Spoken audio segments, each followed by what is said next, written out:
É dever de todos zelar pela dignidade da criança e do adolescente, pondo-os a salvo de qualquer tratamento desumano, violento, aterrorizante, vexatório ou constrangedor. É o que está disposto no artigo 18 do Estatuto da Criança e do Adolescente.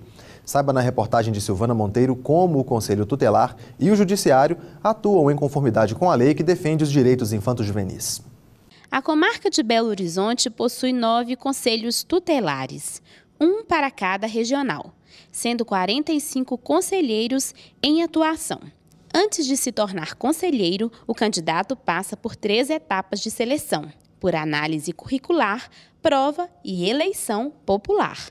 É preciso ter conhecimento aprofundado no Estatuto da Criança e do Adolescente, uma vez que atendem às mais diversas demandas. A gente recebe casos de tudo quanto é tipo, desde violência física, negligência, criança e adolescente em situação de rua, abuso sexual, entre outros. Então, todo tipo de violação do direito da criança e do adolescente nós recebemos aqui. E as denúncias elas são feitas ou pessoalmente, né, ou através do Disque 100.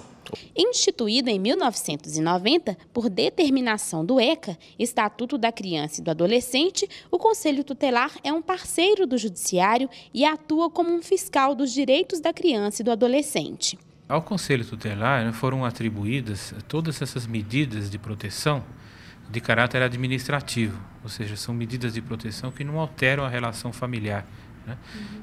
No sentido da guarda, por exemplo, do poder familiar, reservando ao Poder Judiciário, ou seja, ao juiz da infância e da juventude, aquelas medidas mais severas, mais graves, né, que implicam, por exemplo, numa suspensão da guarda ou na colocação da criança em abrigo, né, o chamado acolhimento institucional, ou afastamento de um dos genitores do lar, em algumas situações. O Conselho Tutelar da Regional Centro-Sul de Belo Horizonte contabilizou, até o mês de agosto de 2016, cerca de 800 novos casos.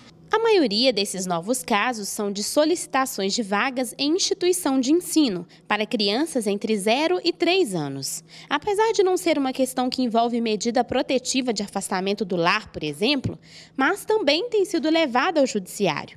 Quando a atuação do Conselho não resolve, é necessária a força de uma sentença judicial. O Conselho ele tem a autoridade de requisição de serviços. Essa proteção pode ser na área da saúde, na área da educação, na área da assistência social. Se ele percebe que essas medidas não estão tendo o efeito necessário para que essa família possa superar as dificuldades, evidentemente ele vai trazer o caso para nós. Ou então, se ele requisita um serviço para o município, para o estado, e essa requisição dele não é atendida, claro que ele também vai comunicar ao Poder Judiciário. Além de atuarem paralelamente, Poder Judiciário e Conselho Tutelar fazem parte de uma rede de proteção dos direitos previstos no Estatuto da Criança e do Adolescente, juntamente com órgãos da educação, saúde e cultura, tendo como foco evitar violações de direitos.